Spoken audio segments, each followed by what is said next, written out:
And so this particular CEO made the comment in a meeting where we're trying to refine down to this message for unique value prop and positioning, which is the core of all marketing. He said, if customers can't understand what we do, they can't be our customers.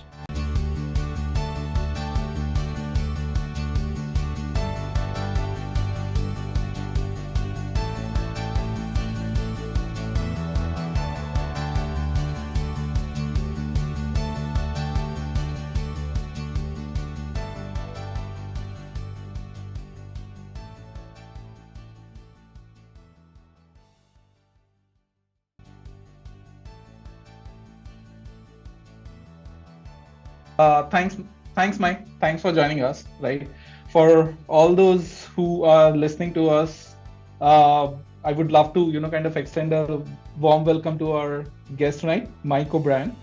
Throughout his diverse career, Mike has served multiple leadership positions, reflecting his adaptability and expertise. Most recently, he has been instrumental as Chief Revenue Officer at Tactile, a pioneer in AR-enabled work instruction platforms. Prior to this, he has shaped the trajectory of Igneous, a trailblazer in enterprise SaaS for managing unstructured data. His journey also includes pivotal roles in Microsoft, and he has also founded three startups and has scaled them out successfully. A consistent thread in his career has been his passion for technology and a deep commitment to customer engagement. Mike, it's really an honor to be able to have this conversation with you. Welcome aboard. Yeah, thank you, Anand. It's an honor for me as well. Great. So, Mike, without further delay, I would love to start with a broader question, right? Since you have close to more than almost 2 decades of experience in as revenue officer or revenue growth paradigm, right?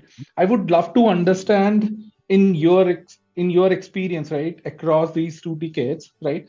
How has the whole paradigm of the revenue growth shifted, especially in B2B organizations? Yeah, it's a really good question, and things have changed. In the past, you and the audience alike are likely familiar with the fact that the old paradigm, particularly in venture-backed companies, was that growth hides all sins. And so there was quite a bit of investment in human capital, money and investments, just trying to grow the top line without so much discipline towards the margins, the benefits, the types of customers that you're bringing on board. Certainly churn's a thing to manage, but what we're seeing lately, particularly in the capital markets, is that the money's less free flowing for everybody personally in a day-to-day life across the planet, and it rolls into corporations as well. And so what's happening is that there's quite a bit more discipline going on into the efficiency and the effectivity in not just managing your war chest, your investment to be able to scale and operate your business, but also to manage revenues. And so more and more people are looking for efficiency in the operating aspects of the company and margins, not just let's grow the top line so we can throw a big hockey stick up at the market. Agreed. I have one follow-up question on this. So as you're saying that more and more people are focusing more towards revenue efficiency as well as the revenue growth. It's not revenue growth at any cost, right? How does it change the role, or in fact the role of the whole organization, which you had as Chief Revenue Officer, right? What all changes? What does it entail with respect to the processes, the thought process, the execution, the quality, the MarTech stack, everything, right? Does it? Is this a that large a change? And if it is, how does it change? Yeah, and so you've heard me say this before, and it sounds a bit pedantic, but in my experience, sales are easy. Getting to the opportunity to make one is the hard part. And so, you can approach that by hiring a bunch of salespeople and expecting results from them. But really the critical core of it all is your unique value proposition to the market. And so this is where companies at all stages, particularly the earlier to, early growth stages, have a struggle. And so Companies are almost always started by product people, Mm-hmm. developers, product managers, talents of that nature. And it's a fantastic thing, how our technology is born. It's logical that it comes from there. And so in earlier and even early growth stages, it's been interesting for me to see over the decades, as you point out, that there's not as much talent and skill or even awareness around the marketing side. And so, seeing the forest through the trees is a good sort of paradigm. The people that are so close to the tech and have been immersed in it in so long forget that they have an uninitiated audience, particularly with a disruptive technology, where it's something new. People don't understand really how the technology applies. Why is it different? And so, sort of along the similar concept that we talked earlier, where organizations are being asked to have more revenue discipline, if you want to phrase it that way, is the most important thing always at whatever stage is to ensure that you have a very clear, unique value proposition. And ideally, those aspects can be supported by customers in their own words. And so, there's many people say that the most important turning point for a corporation is when the market is talking about you more than you are. And so that's a very powerful and encouraging thing for any business, is to have the market pulling you rather than you pushing, right? And so testimonials are critical. And so, the time it takes to refine your message, your position, your unique value prop is just the start of it. And so at that point, what do you do with it? How do you propagate that message? And so part of the operating efficiency is having an understanding of how your investments are returning to you as a business. And so you can have the most clear, concise, and powerful unique value proposition, even with customer evidence. And if you're not managing the channels to propagate that message, and you're not managing the funnel process, if you will, of receiving, opportunities and refining those down to prospects. And then the end of the chain is into revenues. Well, that's not the end. The end is retention and expansion, right? But that is at the core of everything. And so if you can get those things right, and you have a viable product with the proven value prop, and customers, if you can manage that earlier in the stage, can echo your message and validate what you're claiming, revenues will come. At that point, it's just a matter of how do you scale? Do you stay in smaller geographies? Do you expand internationally? And so you have to be a little cautious there as well. But those are the core critical factors to revenue and growth. Great, Mike. I loved how you put in the product value proposition and the audience and the needs at the center. And if I understood right, what you're saying is you get that right, and rest, revenue and efficiency will follow. Any specific message for the startups, right? Specifically, guys who are at a very, very early stage, right? Product guys or marketing guys, any of it, right? Who are still, kind of trying to understand or discover the value proposition and audience, right? Coming from the other side of the table, to be frank, I understand it. I understand the importance of it, but it's easier said than done. And knowing you and knowing your track record, Mike, you have been able to do this consistently across many, especially all the tech-enabled SaaS platforms. So what's the secret sauce here? How do we discover it, right? Is there any set of steps, any set of frameworks, any set of guidelines which you would love to share with our audience? How can they start doing it more often, and if possible, a little bit more easily? Yeah, I think the core message here is have the courage to evaluate yourself ruthlessly, because the market will. And so whether you have the skills on board or not, awareness is the first step, right? And then you have to take action. And so my encouragement to earlier stage companies is to be critically aware of how important and core that is. You can build the best technology with the best value prop on the planet, and if you're not reaching with the proper message, you don't have much of a chance to have much success or scale. even. I understand. And so, people should have an internal culture that encourages ruthless self-evaluation. And on top of that, they should ask for external perspective with people that have experience in doing this and will ask the difficult questions. And so I can tell you 100% of the time when I drive this experience in a company, it gets uncomfortable.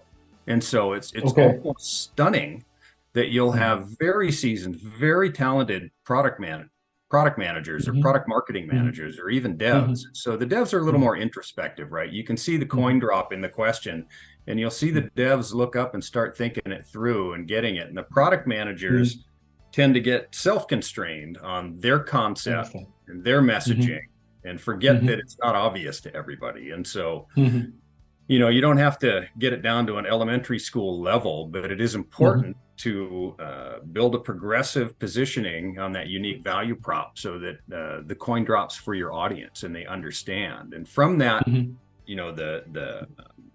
the questioning and the queries come, people want to try it, and then you get a chance to prove it. And so it's from that perspective that I say the customer evidence or even the prospect evidence can be is very powerful in the market because, statistically in sales, particularly B2B, people don't start evaluation or product queries directly with you until they've done quite a bit of research independently.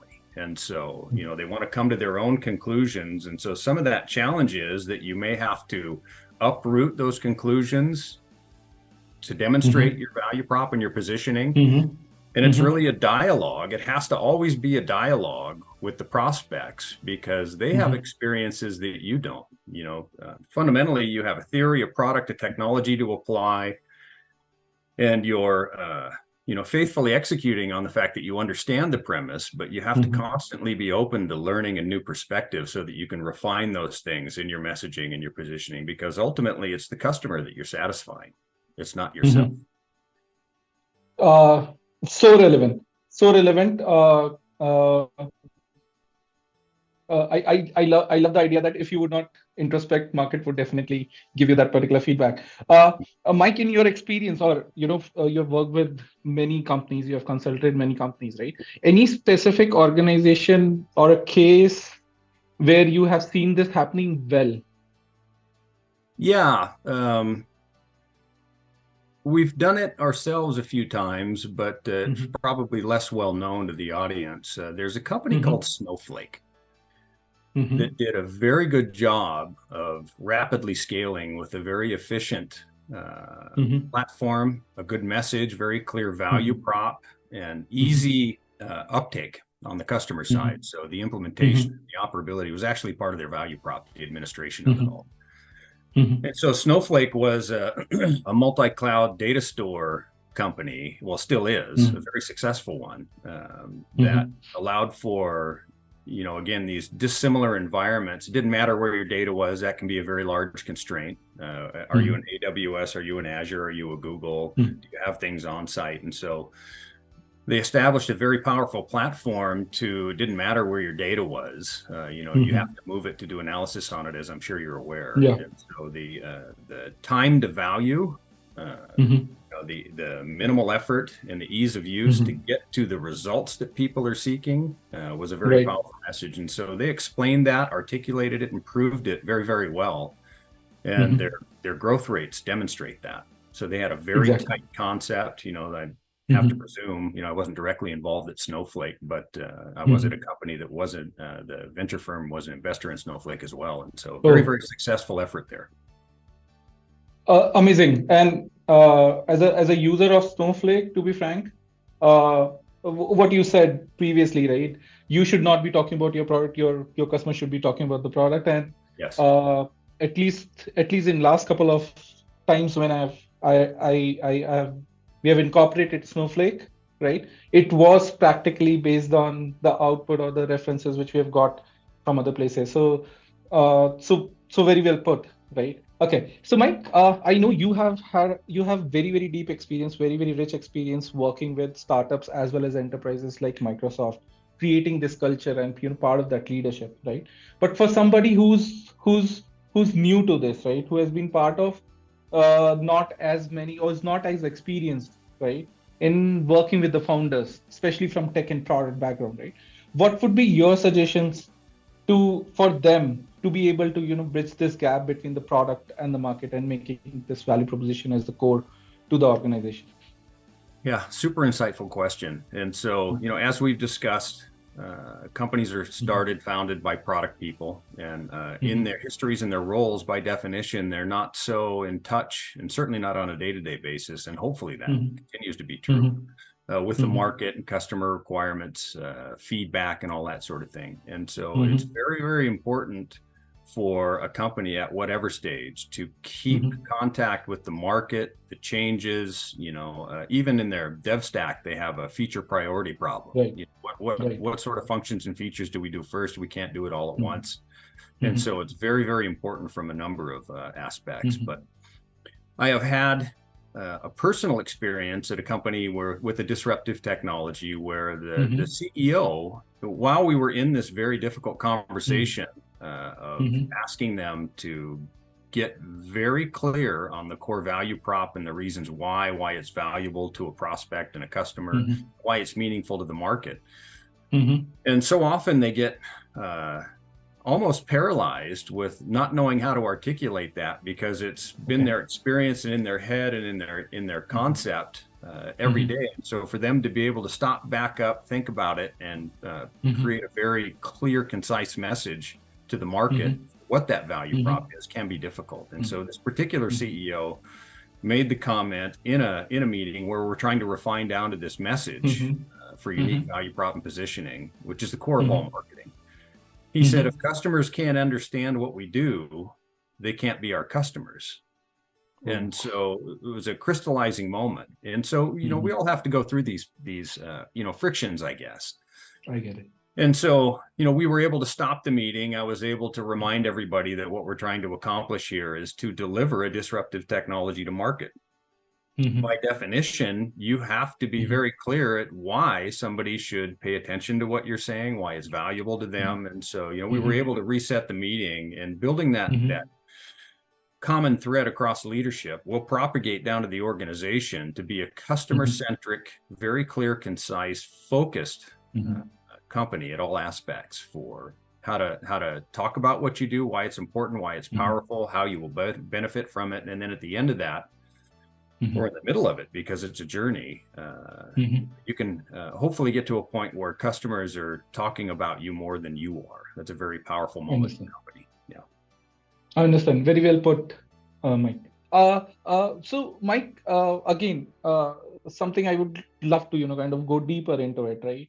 So there are multiple CROs, or at least the growth managers who are still coming off the scale, right? They're working with founders and the tech and the product founders specifically, right?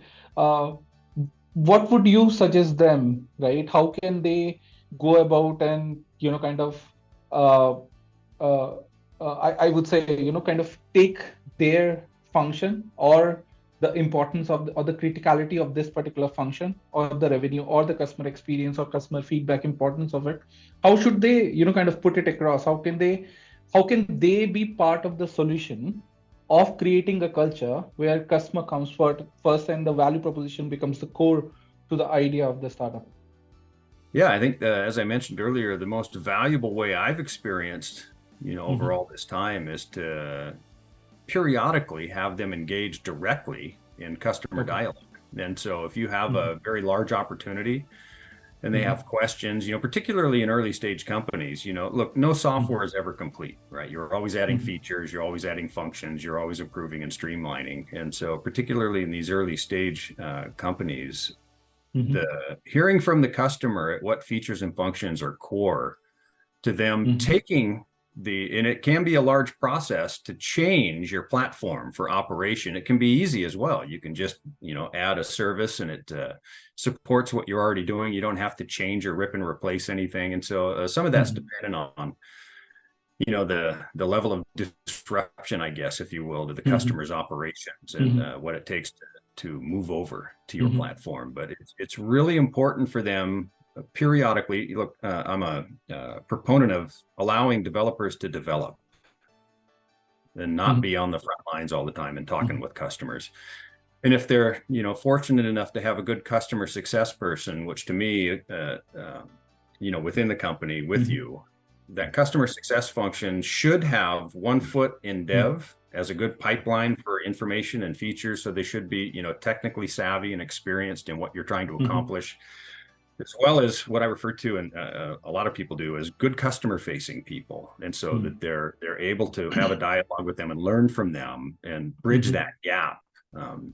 Salespeople are, almost pigeonholed. People are different all over the world, as I say, but some are technically savvy and have a way to, bridge some of the technical dialogues. Most don't. Most are just focused on how to manage their revenue, process their goals, and how to, achieve contracts and bring business into the company. And so, the sales engineer, the customer success people. And so at a minimum, you have to have somebody standing in that gap to be able to bridge the market with your tech and bring the feedback into the development organization, as well as the sales process. And so those can't be disconnected. Okay. I love the idea. So what you're saying is, along with their own function, right, which is the revenue growth, which is the sales part, the customer success team should also act as a bridge between the core team, right, and the customer, so that they would be able to, kind of create this particular stream of constant feedback as well as conversation between them, so that it inherently changes the culture. Love the idea, Mike, and thanks for sharing this. There was a lot to learn there. Mike, we have been hearing a lot about AI for last couple of years now, I guess, right? There are a lot of AI solutions which are coming in, right? A lot part of it is very, very exciting. And if I have to go with research, I believe sales enablement, marketing, and revenue growth, right? These are the key functions which possibly will get disrupted, right, with the advent of AI. How do you see the overall this overall AI evolution? Where do you see are the major areas of opportunities, especially with respect to, if you can touch upon on the AI co-pilots, which are the virtual team members of your team now, right? So they're the people, they're just the virtual AI agents or AI co-pilots which are part of your team, and kind of doing a certain function or performing a certain set of tasks for you. Yeah, I think I don't know if I should call it the lowest hanging fruit, but in this process, we've been talking about a constant evaluation and reevaluation of yourself, the priority of features for the dev people, part of the customer success thing, and the market feedback, your messaging, how well is it going? One of the early benefits that I see coming from this is the potential so in a normal operation, in the absence of a way to collect and collate and parse and analyze, what kind of questions are we getting? What are we, what kind of objections are we getting? And so it's a very good way to filter, where the peaks in the types of queries that you're getting are, and where the valleys are, that maybe it's part of your core message and there's a valley in people asking about that. And so it's a good way to zero in analytically through all channels that you can feed into the process to get that. Whereas in a normal operation, you have however many people touching independently. You have a digital side, you've got the website, you've got potentially forums, you've got people out that are having conversations, and you rely on that feedback being collated and coming in, and all these independent sources. And so if you're sitting in the revenue chair and you're trying to make sense of all this,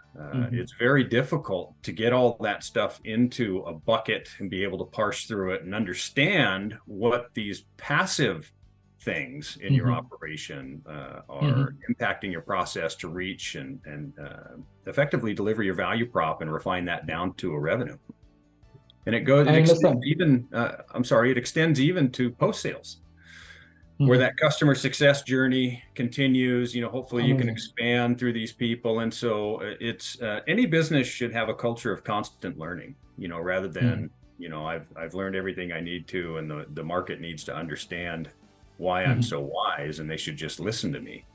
It's almost reverse, isn't it? And Right. so, I think one of the early benefits to this that I see is being able to capture and get all that sort of stuff Right. through, I guess, a cohesive platform that you can cube the data and understand what it's telling you, what it isn't, and it can help you tune Mhm. more quickly than in the absence of it, your message and your processes. I understand, and that's a really exciting field. And as you might be knowing that we are currently working on such a solution, Mhm. uh, and we hope that we would be really be able to bring more scale, speed, and quality to the customer feedback, and bringing all the data together and to get more insights and more actionability out of those particular data. Mike, this has been amazing conversation. Thanks a lot for joining us. I got to learn a lot, and I believe that anybody who's watching this, right, and listening to this podcast would be able to kind of get many of their basics clear about the revenue, startup, and enterprise alike. Thanks, Mike. Yeah, thank you, Anand. It's been a pleasure.